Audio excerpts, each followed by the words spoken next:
কখনো আশা করতে পারেনি টিকাপাড়া ঈদগাহ ময়দানে নামাজ শেষে এরকম একটা মর্মান্তিক ঘটনা ঘটে যাবে।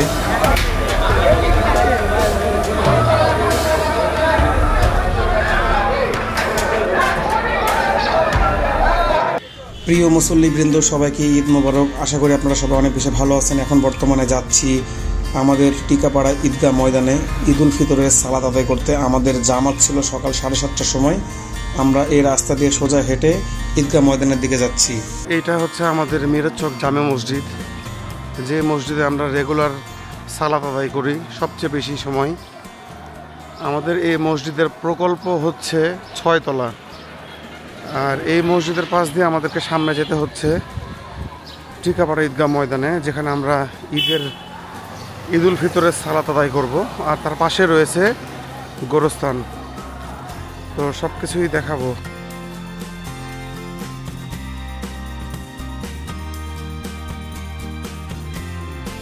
এটা হচ্ছে টিকাপাড়া ঈদগাহ ময়দানের মেন গেট। আর প্রচুর ভিড়। আসলে আমরা আগে এসেছি, তারপরে লোকের ভিড় অনেক। কারণ হচ্ছে এখানে আমাদের এই ঈদগাহ ময়দানের গেট হচ্ছে টোটাল 3টা, কিন্তু খোলা আছে শুধু মেন গেট।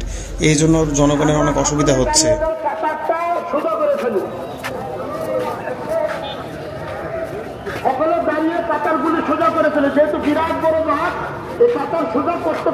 জায়গা হবে তো, জায়গা হবে তো, জায়গা হবে।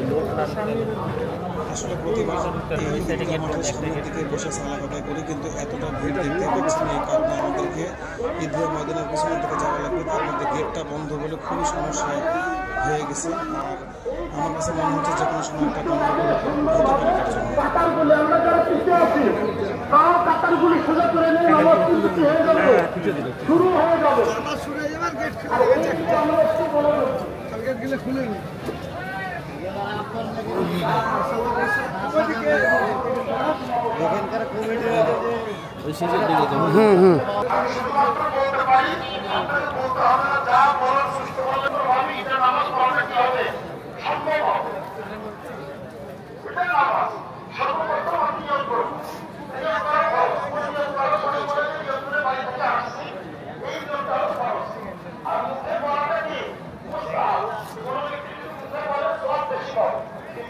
জায়গা আছে তো এই পাশে।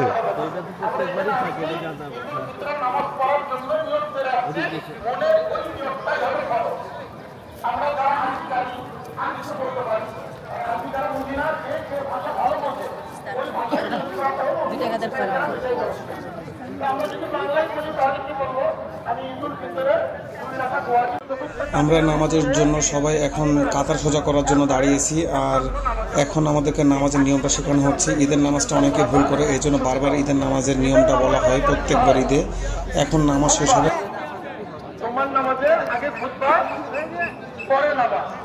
আর ঈদের নামাজ রাসূল কারীম সাল্লাল্লাহু আলাইহি ওয়াসাল্লাম ঈদের আগে নামাজ পড়েছেন, তারপরে কি দিয়েছেন?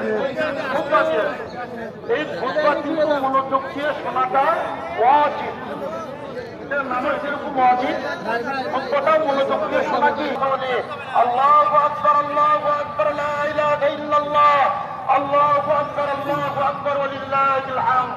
فيا أيها الإخوة تعلموا القرآن وعلموه الناس، فقد جاء في الحديث خيركم من تعلم القرآن وعلمه. وفي موضع آخر طلب العلم فريضة على كل مسلم ومسلمة. وفي موضع آخر من سلك طريقا يلتمس فيه علما سهل الله له طريقا إلى الجنة. وفي موضع آخر يقال لصاحب القرآن أي يوم القيامة اقرأ وارتقي ورتل كما كنت ترتل في الدنيا فإن منزلك. বিষয়টা হচ্ছে নামাজের পরে যে টাকা আদায় হয় মসজিদ, ঈদগাহ, মাদ্রাসায় সব ধরনের জায়গার জন্য যে টাকা উত্তোলন করা হয়, সেই টাকাটা এখন কেউ দিতে যাচ্ছে না। কারণ আপনাদেরকে একটু আগে বললাম যে গেট বন্ধ। আমার কাছে মনে হচ্ছিল যে একটা গন্ডগোল যে কোনো সময় লেগে যেতে পারে, লেগেই গেছে। এখন কেউ টাকা দিবে না, কেউ দান করতে যাচ্ছে না। দেখুন আপনারা কত বড় গন্ডগোল লেগে গেছে।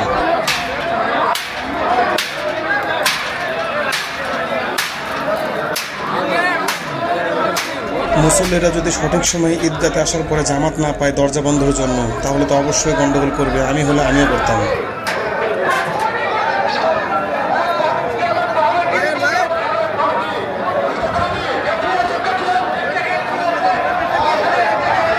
এখন আমি কবরস্থানে ঢুকবো। আমার দাদা, দাদি, আমার ফুপি, আমার নানু ভাই, এদের সবার সঙ্গে সঙ্গে পৃথিবীর প্রত্যেকটি মুসল্লিবৃন্দ এবং যারা যারা মারা গেছে সবার জন্য দোয়া করতে যাব এখন।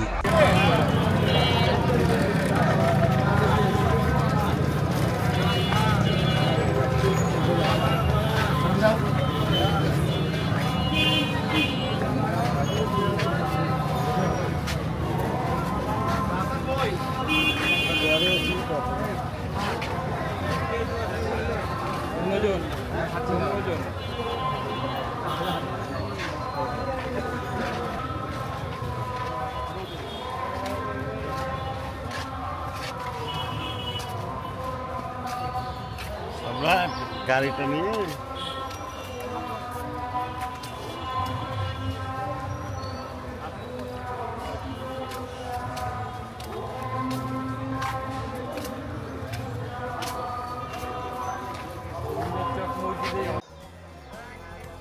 অবশেষে সবার জন্য দোয়া করার পরে কবরস্থান থেকে বের হয়ে বাসার দিকে যাচ্ছি। সবাই ভালো থাকবেন। এটি হচ্ছে আমার ঈদের নামাজ পড়ার একটি ছোট্ট ভিডিও। নেক্সট ভিডিও নিয়ে আবার আপনাদের সামনে আসবো। ভিডিওটা ভালো লাগলে অবশ্যই চ্যানেলকে সাবস্ক্রাইব করে ভিডিওটাকে লাইক দিয়ে পাশে থাকবেন। ধন্যবাদ সবাইকে।